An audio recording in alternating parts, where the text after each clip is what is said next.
আসসালামু আলাইকুম বন্ধুরা, তোমরা সবাই কেমন আছো? আমি ভালো আছি। তো বাড়িতে আমি আর মেয়ে ভীষণ বোর হচ্ছিলাম, তো ভাবলাম যে একটু বাইরে বেরোই, আর মেয়েরও কিছু কেনাকাটার ছিল। তো এই যে আমাদের বাড়ির পাশে স্টাইল বাজার, সেখানেই গিয়েছিলাম। তো অনেক দিনই হলো মলটা খোলা, তো আমার সেরমভাবে যাওয়াই হয়নি, কালকেই ছিল ফার্স্ট টাইম। তো গিয়ে দেখলাম ওইখানকার কালেকশানগুলো বেশ ভালোই ছিল, বাচ্চাদের কালেকশানগুলোও ভালো ছিল। তো আমি একটু ভিডিও করে নিলাম সেইগুলোর। তো এই যে আমি এখানে মেয়ের কয়েকটা ড্রেস দেখছিলাম, তো ওকে যতবার দেখছি একটা করে ওকে ডাকছি, আর ও কোথায় যেন হারিয়ে যাচ্ছে। আবার গিয়ে ডেকে নিয়ে আসছি, আবার হারিয়ে যাচ্ছে। মানে মলে গেলে মেয়েকে খুঁজেই পাওয়া যায় না, ওর যেখানে ওর জিনিসপত্র থাকবে ও সেইখানেই থাকবে। তো এইখানে এই যে একটা দিদির সঙ্গে আমার পরিচয় হলো, দিদিটাকে আমি চিনতাম না। তো দিদি আমার ফেসবুকে ভ্লগ দেখেই আমাকে চিনে গেছে। তো আমার ভীষণ ভালো লাগলো, এই যে এই দিদিটা ভীষণ ভালো।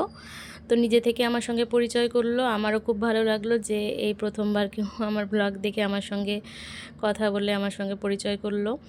তো দিদিরা ঠাকুর দেখতে এসেছিলো, তো সেই ফাঁকে একটু শপিং করছিল, তো আমার সঙ্গেও দেখা হয়ে গেল। তো দিদির আরও ফ্যামিলি মেম্বার ছিল, তো ওনারা সবাই ভীষণই ভালো। তো দিদি, তুমি যদি আমার এই ব্লগটা দেখো অবশ্যই আমাকে একটা কমেন্ট করো। তো এই যে মেয়ের একটা খেলনা পছন্দ হয়েছিল, আমি সেটা কিনে দিইনি। তো দেখো মুখটা কত রাগ, একদম রেগে গেছে আমার ওপরে আমি কিনে দিইনি বলে। তো রাগ করে এই যে চলে যাচ্ছে, তা আমি বলছি তো আমার কথা শুনছেই না। তো তারপরে এই যে আমার কেনাকাটা হয়ে গেছিলো, তো বিল করে আমি বেরিয়ে গেলাম।